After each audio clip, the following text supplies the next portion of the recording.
It's the only word for it. In the dead of night, while our own leaders offer nothing but platitudes and manage decline, a message was fired across the Atlantic like a cannon shot. A message so clear, so brutal in its assessment of our national crisis, that the entire political and media class is now engaged in a conspiracy of silence, praying you never hear it. Donald Trump has just drawn a blood-red line under the future of this country. He has handed Keir Starmer a public warning, exposing the catastrophic collapse that awaits Britain under his leadership. And the silence from Westminster isn't just telling. It's terrifying. It is a vow of silence, taken by the guilty. It is the sound of fear. This is no longer a political game of red versus blue, of left versus right. This is a final, desperate alarm bell before the nation we love is plunged into a nightmare from which it may never recover. The question we must now ask ourselves is not if they are selling us out.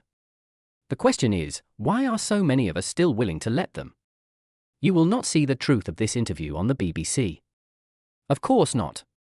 Their state-funded cathedrals of propaganda are in full damage control. They are far too busy instructing their lawyers, preparing for a billion-dollar lawsuit after being caught red-handed doctoring footage to fit their corrupt narrative. Remember that? They didn't just misquote him. They committed an act of digital sabotage. A cynical, premeditated act of political warfare. They crudely stitched together separate clips, one from minute 7, another from minute 53, to invent a lie. To make a call for peace sound like a call for war. As Trump himself said, it was beyond fake news. It was corrupt.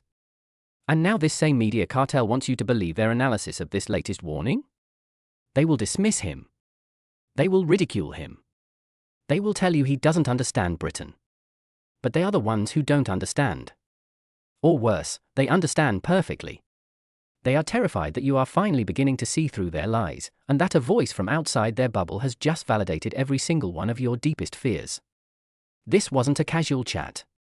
Insiders claim this was a calculated political strike, a precision-guided munition of truth, designed to bypass the compromised legacy media and speak directly to the British people. To warn us. To show us the man behind the curtain. Keir Starmer. Trump's message reveals the unpalatable truth that the decay of Britain is not an accident. It is a project. A deliberate dismantling of our sovereignty, our security, and our prosperity, orchestrated by a political class that no longer serves its own people. They have a plan for Britain. And you're not in it. They see this country not as a home, but as an asset to be stripped.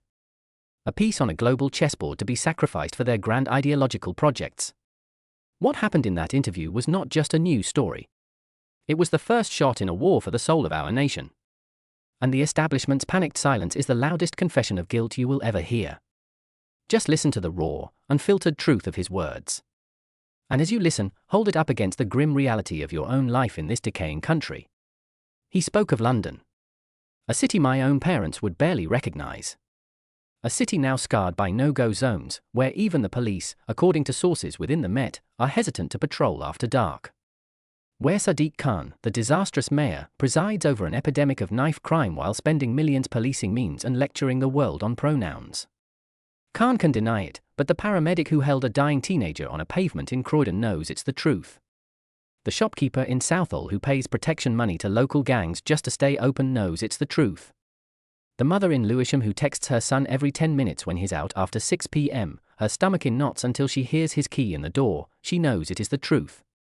The tourist who was robbed in broad daylight near Marble Arch knows it's the truth. And then there is the great moral stain of our time, immigration. Trump states the obvious.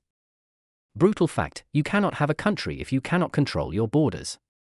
He warned Starmer that if you don't get the millions of illegal and unvetted people out, you will not have a country left. He's not talking about genuine refugees fleeing persecution.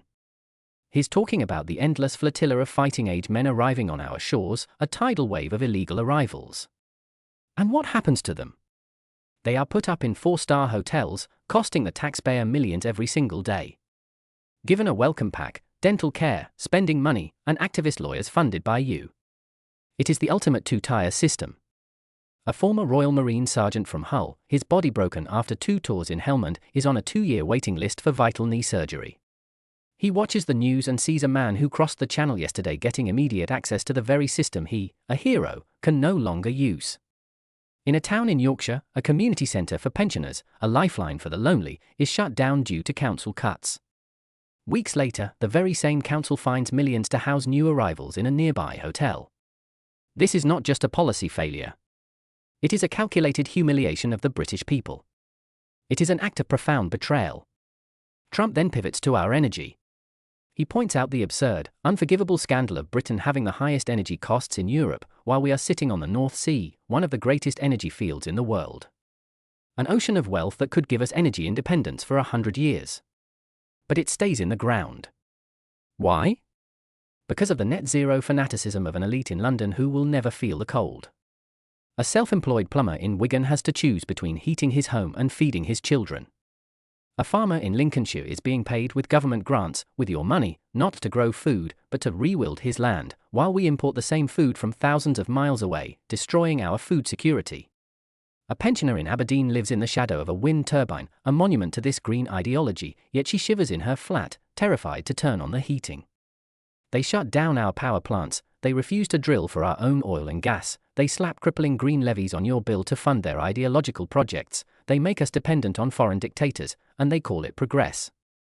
Trump calls it what it is, national suicide. And who stands ready to accelerate this national suicide? Sir Keir Starmer. The blank slate. The focus group man. The human embodiment of a committee meeting. Trump's warning was a laser-guided missile aimed directly at Starmer's greatest weakness: he has no core. No spine. No belief beyond the acquisition of power. His knighthood wasn't for service to the people, it was a reward for service to the establishment. His entire career as Director of Public Prosecutions, critics claim, was an audition for this role, a demonstration of his loyalty to the system, not to justice. Donald Trump looks at Keir Starmer and he sees what millions of patriotic Britons see: a coward. A manager, not a leader. A man who will fold under pressure from everyone. He will fold to the eco-zealots demanding we turn off the lights. He will fold to the EU bureaucrats demanding we align with their laws, erasing Brexit in all but name. He will fold to the human rights lawyers who insist that foreign criminals have more rights than British citizens. While Trump speaks of using the military to secure the border, of mass deportations, of putting his country and its people first, Starmer offers only the stale, failed consensus. More talking shops. More international agreements. More surrender. He is the manager of Britain's decline, not its saviour. His promise of change is the most cynical lie of all, for he offers only more of the same decay, but faster. He is a continuity candidate for the globalist project. But in the darkness, a light is switched on. Trump's intervention does more than just expose the villain. It illuminates the heroes. He speaks of Nigel Farage, the man who has been a lone voice in the wilderness on these issues for 25 years, smeared and attacked by the very establishment that has now been proven so catastrophically wrong. He speaks of the British people themselves, not as victims, but as a sleeping giant, beginning to stir. This interview is a validation.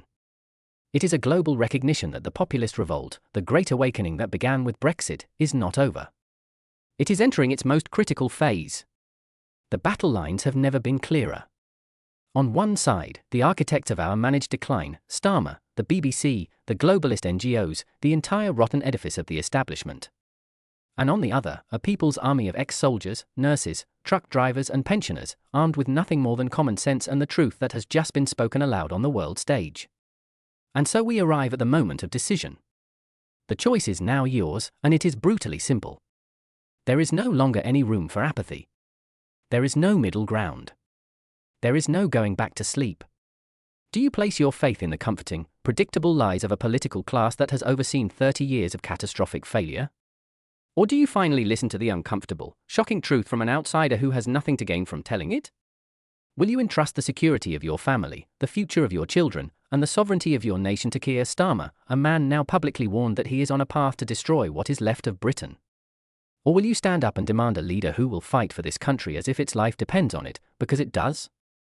The time for quiet conversation is over. The time for grumbling is gone. This is a moment of choosing. A defining point in our history. If you refuse to allow the establishment to bury this warning, then your duty is clear. Share this video. Every share is a protest sign. Make sure they cannot ignore it. If you believe that Britain deserves better than this managed collapse, subscribe to this channel and become a soldier in the information war. The establishment is counting on your silence. Let them hear your roar.